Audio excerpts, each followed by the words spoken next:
Ibihe byiza kuri wowe udukurikiye. Uru ni urutonde rw'uko ibihugu birutana mu bya gisirikare, ibihugu biri mu muryango wa Afurika y'Iburasirazuba. Ese u Rwanda ruri ku mwanya wa kangahe? Burundi buri ku wa kangahe? Kongo iri ku wa kangahe? Uganda n'ibindi byose tugiye kurebera hamwe. Global Firepower ni ikigo gikora urutonde rw'ibihugu uko birutanwa mu bya gisirikare. Ubu tuvugana bamaze gushyira hanze imibare bafite igaragaza uko ibihugu birutanwa mu bya gisirikare. Uraza gutungurwa na byinshi nukurikira neza iki kiganiro ndabizi. Reka turebere hamwe uko ibi bihugu biri kurutanwa mu bya gisirikare. Ni ibihugu 8. Ese wakibaza igihugu cyawe kiri ku mwanya wa kangahe nk'uko bisohotse ku rutonde rwa Global Firepower. Turumva n'amanota ya Power Index agenderwaho mu gupima ubuhangange bw'igisirikare cy'igihugu runaka. Mu bigenderwaho harimo no kuba bareba ubunini bw'igihugu, umubare w'abaturage batuye icyo gihugu kuko bashobora kukigoboka mu gihe cy'intambara, ndetse kandi umutungo kamere uri mu bigenderwaho. Ibintu nk'ibyo ngibyo byose bigenderwaho iyo bakora uru rutonde. Ku mwanya wa nyuma haje igihugu cya Somalia. Icyo gihugu kishe ku mwanya wa nyuma, ubwo ni ku mwanya wa 8 ibihugu byo mu karere ka Afurika y'Uburasirazuba. Ni nacyo gihugu cyinjiye mu muryango vuba. Gishashe ku buso bwa kilometero kare 637,000. Kikaba gifite abaturage miliyoni 13. Gishoramo ingingo y'imari mu bya gisirikare, gishoramo buri mwaka angana na miliyoni 870. Niyo mafaranga ashorwa mu gisirikare. Aya ngaya ni mu madolari ya Leta Zunze Ubumwe za Amerika. Gifite amanota kuri Power Index angana n'ibihumbi 3,739. Ahangaha iyo uko imibare ijya hejuru kuri Power Index niko igihugu kiba giciriritse mu bya gisirikare. Ku mwanya wa 7 hari igihugu cy'u Burundi. Haje igihugu cy'u Burundi kije ku mwanya wa 7. Gishashe ku buso bwa kilometero kare 27,000 na metero 834. Kikaba gifite abaturage barenga gatoya miliyoni 14,700. Buri mwaka gishoramo ingingo y'imari mu bya gisirikare ingana na miliyoni 76. Ndetse kandi gifite Power Index cyangwa se amanota ya Power Index apimirwaho ingufu mu bya gisirikare angana n'ibihumbi 2,938. Niyo Power Index Burundi bufite. Urumva ko buruta Somalia ho gatoya kuri Power Index, ko Somalia yo ifite 3,700. Urumva uko imibare igenda ijya hasi, cyangwa se uko imibare ijya hejuru niko igihugu kiba giciriritse, uko ijya hasi niko igihugu kiba gikomeye. Igihugu kiri ku mwanya wa mbere ku isi mu kugira Power Index iri hejuru cyangwa se giciriritse kurusha ibindi gifite 6,000. Tuzabigarukaho mu bindi biganiro ni mu bishaka. Aha twari tugeze ku mwanya wa 7 aho twari twasanze igihugu cy'u Burundi. Ku mwanya wa 6 tuhasanze ko bahashyize igihugu cy'u Rwanda. Gishashe ku buso bwa kilometero kare 26,000 na metero 338. Kikaba gifite abaturage barenga gatoya miliyoni 14,600. Buri mwaka gishoramo ingingo y'imari ingana na miliyoni 171. Niyo mafaranga ashorwa mu gisirikare cy'u Rwanda buri mwaka. Gifite ingufu zingana na Power Index ingana n'ibihumbi 2,600 cyangwa se 2,681. Ku mwanya wa 5 tuhasanze ikihe gihugu? Tuhasanze igihugu cya Uganda kwa Yoweri Kaguta Museveni. Ni igihugu gishashe ku buso bwa kilometero kare 241. Kikaba gifite abaturage barenga gatoya miliyoni 52. Igihugu cya Uganda buri mwaka gishoramo ingingo y'imari ingana na miliyari 1,140 by'amadolari ya Amerika. Kikaba gifite ingufu kuri Power Index zingana n'ibihumbi 2,300 cyangwa se 2,325. Ku mwanya wa 4 tuhasanze ikihe gihugu? Ku mwanya wa 4 tuhasanze igihugu cya Sudani y'Amajyepfo. Ubwo tuvuye ku mwanya wa 5 twasanze Uganda, Sudani y'Amajyepfo ije ku mwanya wa 4. Urumva ko kuri urutonde yaje rufise Uganda.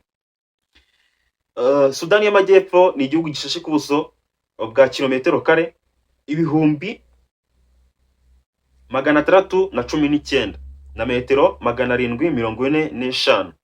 Kikaba gifite abaturage barenga gatoya miliyoni 12,700.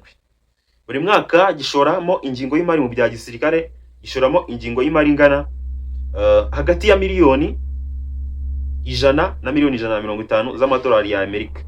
Kikaba gifite ingufu zingana kuri power index zingana n'ibihumbi 2400 cyangwa se ibihumbi 2432. Aha ni ku mwanya wa kane. Ku mwanya wa gatatu turasanga igihugu cya Tanzania. Igihugu kije ku mwanya wa gatatu ni cya Tanzania kwa Samia Suluhu Hassan, kikaba gishashe ku buso bwa kilometero kare ibihumbi 947 na metero 303. Kikaba gifite abaturage barenga gato ya miliyoni 70. Buri mwaka gishoramo ingingo y'imari ingana iri hagati ya miliyoni 180 ndetse na miliyoni 850 z'amadolari ya Leta Zunze Ubumwe za Amerika. Iki ni igihugu cya Tanzania. Kikaba gifite ingufu z'ukuri power index zingana n'igihumbi 900 cyangwa se igihumbi akadomo 911. Izi ni power index, ingufu zipimwa hari kurebwa igihugu gikomeye kurusha ibindi mu bya gisirikare. Twari tugeze ku mwanya wa gatatu. Ku mwanya wa kabiri tuwasanze igihugu cya Kenya.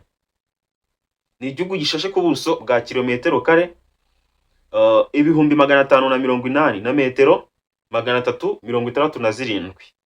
Kikaba gifite abaturage barenga gatoya miliyoni 57 n'ibihumbi 500. Kikaba buri mwaka gishoramo ingingo y'imari ingana na miliyari 1.3 z'amadolari ya Leta Zunze Ubumwe za Amerika.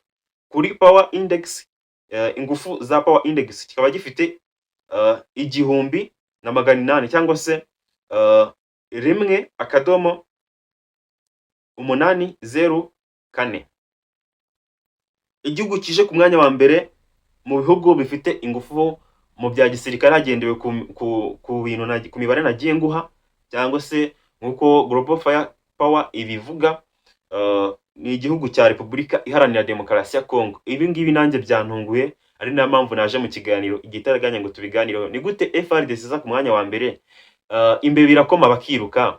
M23 yo ifite imbaraga birumvikana, ariko ni inyeshyamba zikomeye cyane kimwe na twirwaneho. Ndetse kandi urasanga abaturage bafite intwaro barakanga abasirikare, barasa abasirikare bakiruka, imitwe iravuka buri munsi, ntigishoboye no kurwana n'ibibazo biri mu gihugu imbere, nikijya no gutabara ibihugu byo hanze y'imbibi zacyo. Ni gute iki gihugu cyaje ku mwanya wa mbere?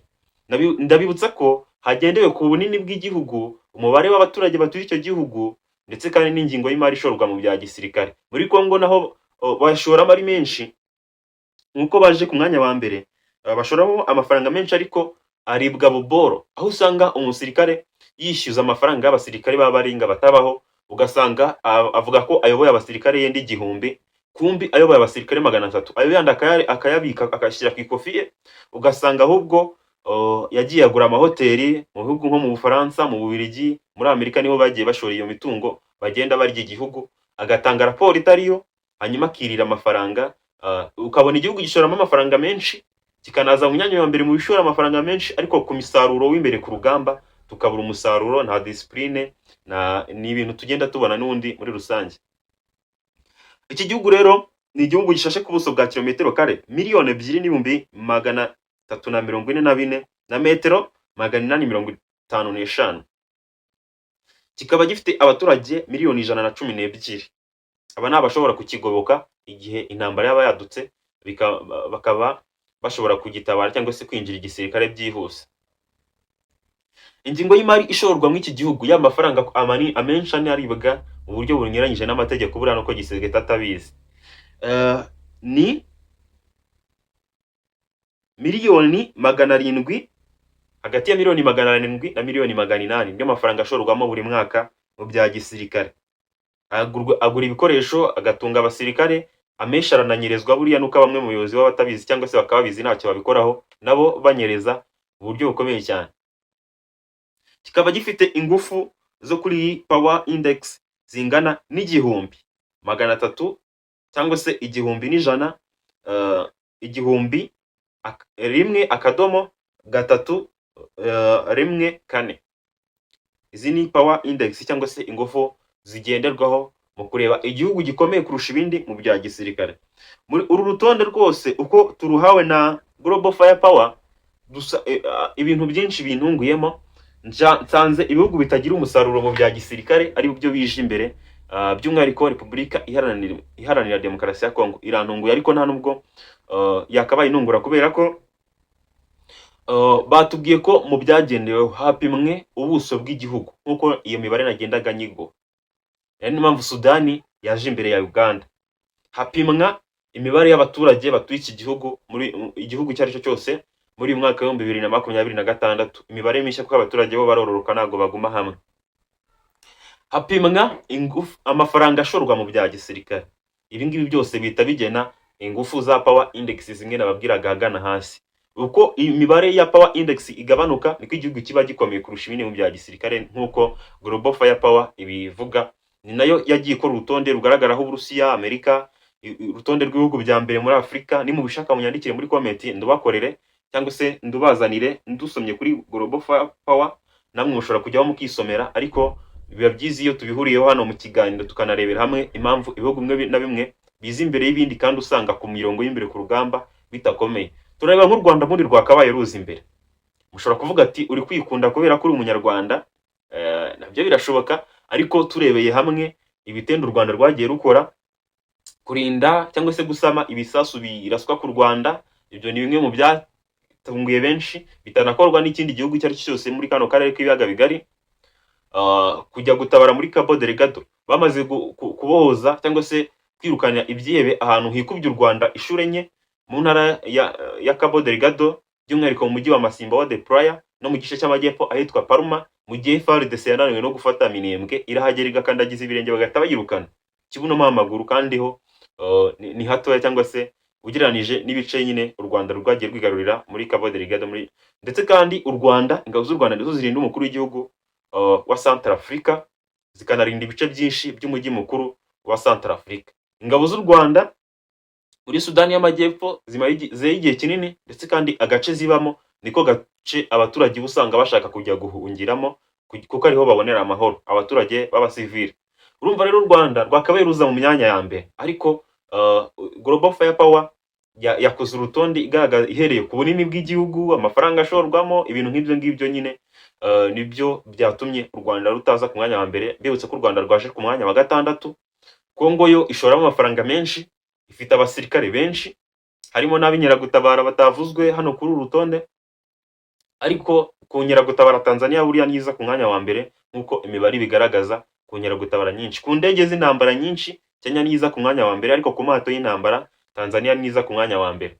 Ubwo rero aya makuru kimwe n'andi yose, niba ukunda ibiganiro byacu cyangwa se unyuzwe n'iki kiganiro, ibuka gukanda like, hanyuma urebe gato munsi y'ikiganiro ko wakoze subscribe, nusanga hakirimo ijambo subscribe ahagana hasi ahangaha urikandeho, uhita ufungura n'akazogera kugira ngo tuze guhurira mu kindi kiganiro aho tuza kuba turebera hamwe n'ibindi biri kugenda bivugwa muri kano kanya. Njyewe nitwa Baraka, twabanye mu kiganiro. Reka duhurire mu kindi kiganiro. Niba wakanze subscribe cyangwa se warayikanze warafunguye n'akazogera, wakanze na like, biroroshye cyane ko tuza guhurira mu kindi kiganiro. Ukibona kano ka background k'umuhondo kari kazengurutse nyine iyi sura, uraza guhita ukandaho kuri YouTube, urahita ugera ku kiganiro kindi cyacu gikurikiyeho kiba kigendanye n'amakuru agezweho. Ugira amahoro y'Imana.